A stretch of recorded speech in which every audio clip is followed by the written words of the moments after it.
ngayon ng bigas mga guys. Gusto ko nang maging isang kalabaw para hindi na kumain ng bigas. Ano lang, yung mga damon lang kainin.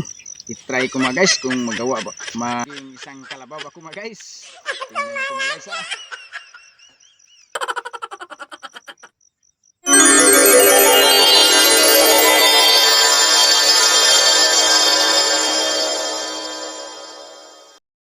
Ito na, naging kalabaw na ako.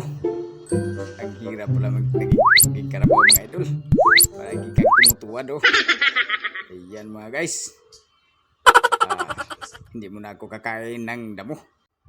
Kailangan ko nang bumalik idol. Baka pag matagal, hindi na ako makabalik sa pagkatapos.